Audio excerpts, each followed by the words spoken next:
Hi, I'm Ari Nessel, co-founder of the Pollination Project. I'm here with my co-conspirator in compassion, Birju Pandya, who is one of the founders of the idea of the Pollination Project and a board member. Thanks for being with me, Birju. Really appreciate being here. So first of all, I just want to start with what is your own story of trying to be a service in the world, and how does that integrate the story of the Pollination Project? So service was not something that I was super into as a young kid growing up.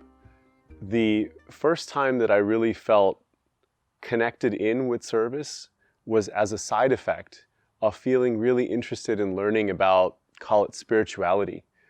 When I was in high school, I started reading all of these books about philosophers who were talking about things that I hadn't been connected to in my life before, being a suburban kid in America. And as I started learning more about why I was here, how I was connected to other people, and really all of life, I started wondering, well, why isn't society made to honor this? I started holding this question: is it possible to live a life where all these things that matter to me about being interconnected with others, caring about them, is there a way to live your life that way? Is it possible to find community on this process?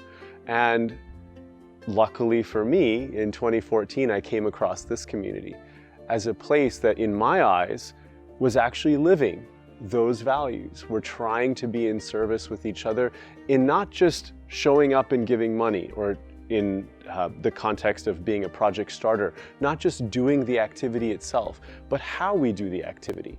Doing it together, doing it regularly, doing it in a way that's trying to build something that's a groundswell of a movement. That all feels so meaningful to me and speaks to an itch that I've had for 20 plus years.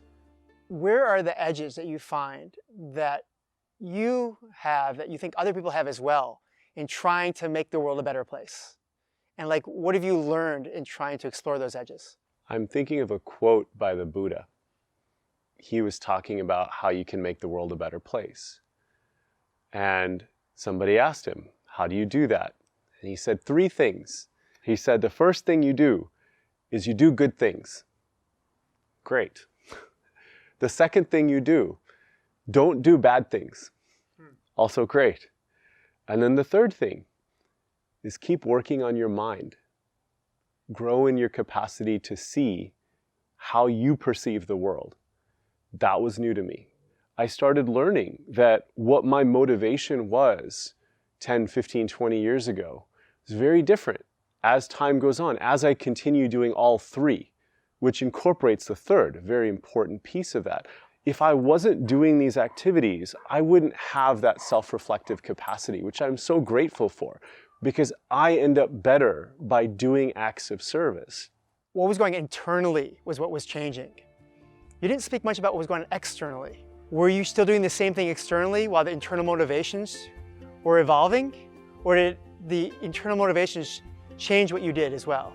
I think what really speaks to me is how doing small acts creates its own ripple effect in the world. And certainly that has changed what my life looks like on the outside in basically every way possible. Random acts of kindness to me is a practice. It's a practice of trying to grow as a person, along with doing work for others over time. That's what really touches me about the Pollination Project community. Not that there's anything wrong with it, but nobody's paid in the volunteer base of the Pollination Project community. And so you're wondering, well, what's motivating them to show up and do this? They don't have to. I think that question is the beginning of an inquiry process. It's an inquiry for me to say, well, what kind of community members do I want to be connected to? People who are giving for no reason other than what they feel inside. They start to recognize, oh, when I help you, I'm really helping myself. I'm building a stronger community for me to live in. Is there a way to be in service to the world where we acknowledge that it's not just about what happens out there, that there is something that's also happening in here, not just personally, but collectively? And can we honor that explicitly? There's so many ways to do that from my perspective. Naming that this is important.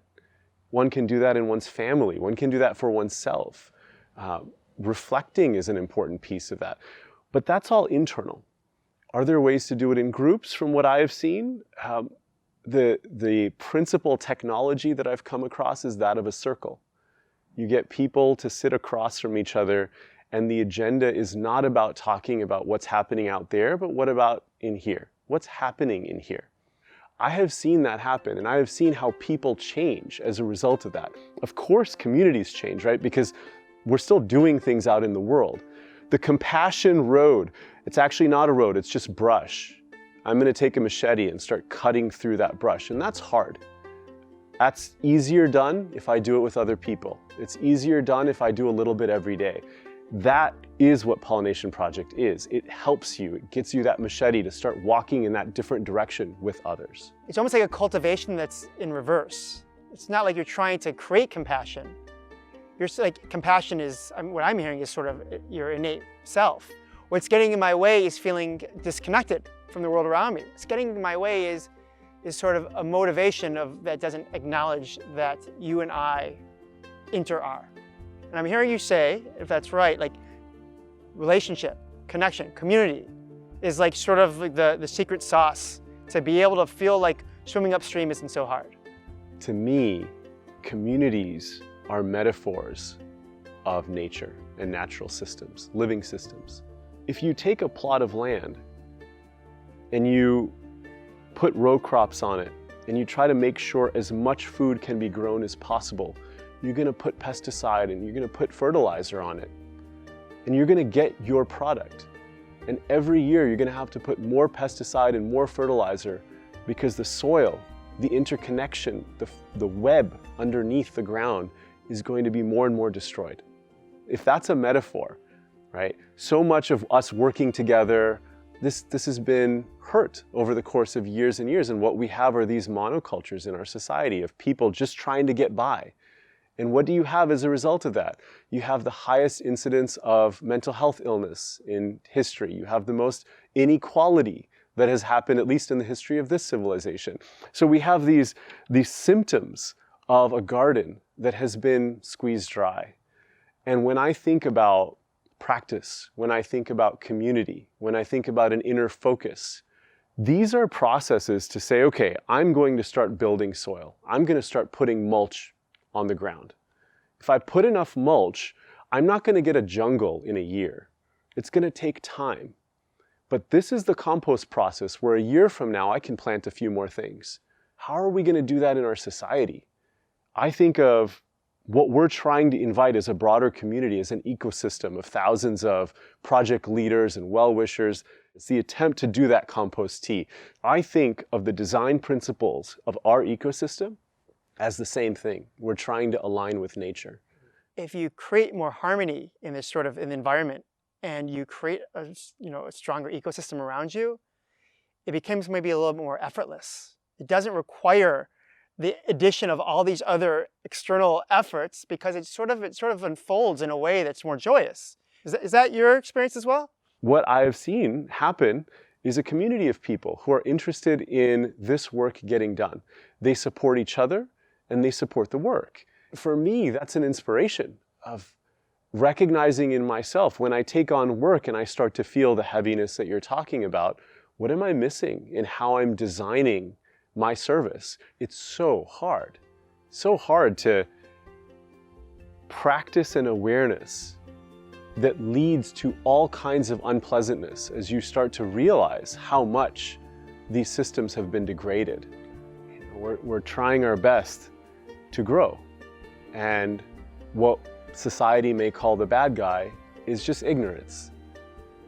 And the root of the ignorance is not necessarily centered in any one particular person. If anything, I could just look inside myself and find ignorance. So what is the process for me to uproot my own ignorance in community with other people who want to do the same thing? So what I'm hearing is the way to break this vicious circle is changing our inside. And when we can change our inside, we may be able to change systematically the world around us. These things are the ways to take a platitude and turn it into action. It is the place in which I can do practices. It's the place where I can be in community with people who are in that process of dispelling their ignorance, so I can do the same for me. Well, thank you, Birju, so much for sharing a little about your journey of life, of service with the Pollination Project. Grateful to walk this path with you. Thank you.